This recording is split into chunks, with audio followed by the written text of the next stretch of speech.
we don't stop playing because we grow old. We grow old because we stop playing. So we want to continue playing, and if you do too, maybe you've had a busy schedule and you've kind of forgotten about play. So here are some things to think about.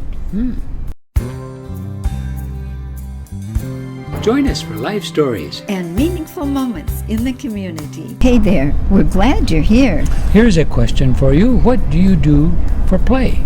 That's a good question. We're Doug and Lynn Nodland from SharingLife'sLessons.com. And we're out here at the Minnesota Landscape Arboretum in the dead of winter, and it's a great time to come because they're having a wonderful fresh flower exhibit in the visitor center and also in the Snyder building. And when you walk in, it just smells like spring. And it's a wonderful feeling, and we are here to play. And what got us thinking about it is that we had a real big snowstorm here the other day, and we decided to get out and play in it. So that was kind of fun. We get those big fat flakes falling on your face, and we actually got down in the snow and made snow angels. Yes, so much fun. But maybe George Bernard Shaw has a saying about that. It's that we don't stop playing because we grow old. We grow old because we stop playing. So we want to continue playing, and if you do too, maybe you've had a busy schedule and you've kind of forgotten about play. So here are some things to think about.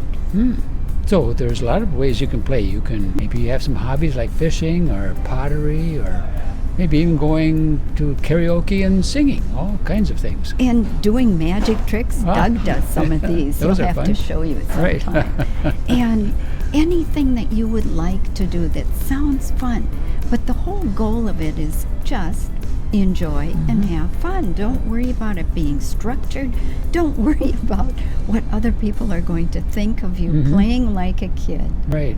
And there are so many benefits that you get from it. And there's a lot of physical benefits, such as if you're out walking or doing those things, you get improved stamina and coordination. And it lowers blood pressure. Good for the heart. It reduces stress. But don't worry if your physical challenges in your life, you can still benefit from lowering stress in other ways. Yeah, and there's a lot of mental and emotional benefits that come from it too, especially if you enjoy playing board games or into puzzles. And we love Scrabble. Yeah, exactly. And so it helps with concentration, focus, better memory. And also it's shown to help prevent mental problems and to help with Alzheimer's disease and other dementia and other diseases of the mind. And so if you're doing some of these games with people, it helps improve relationships also. Definitely. It's great with family and friends, and also it's great for couples to play together. Yes, and it helps develop trust and empathy. And just makes things new again, kind of enliven, gives you some life back. Yeah, makes those relationships more resilient.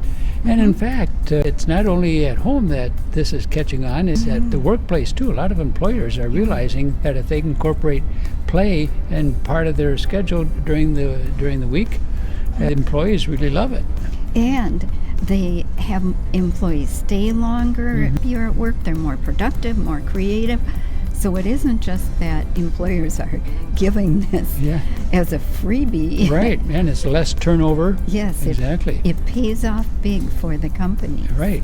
So we're wondering about you. What are you doing to play? And we'd like to find out what some other people are doing. So let's go out and talk to some people. Great idea. We'll be right back. We have Greg Stiniani here. And Greg, I'm wondering, what do you enjoy doing for play, and what are the benefits? Well, I like playing with models, things like Legos and trains, and the benefits are you get a different perspective from what we have on life-size scale, so you can imagine how things fit together better, and you can imagine new ways of making things fit together better. Great. Have you always done that? Is that a new skill or new playtime? Something I've done since I was a kid. Well, we're glad that you have followed through and are still playing today and enjoying it.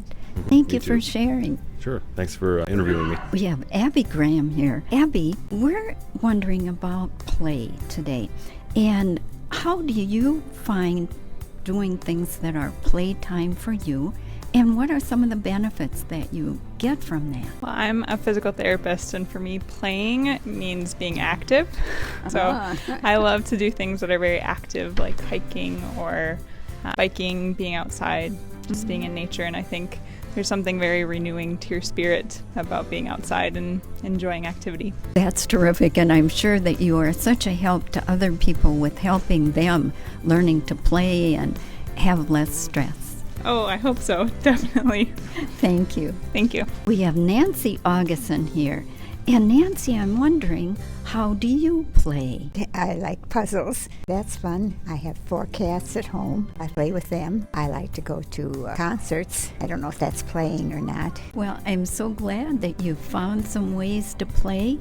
And I'm wondering, what do you think are the benefits for you of doing those things? Well, you forget, I work Sudoku puzzles too, and it takes my mind off anything else that I might be worrying about.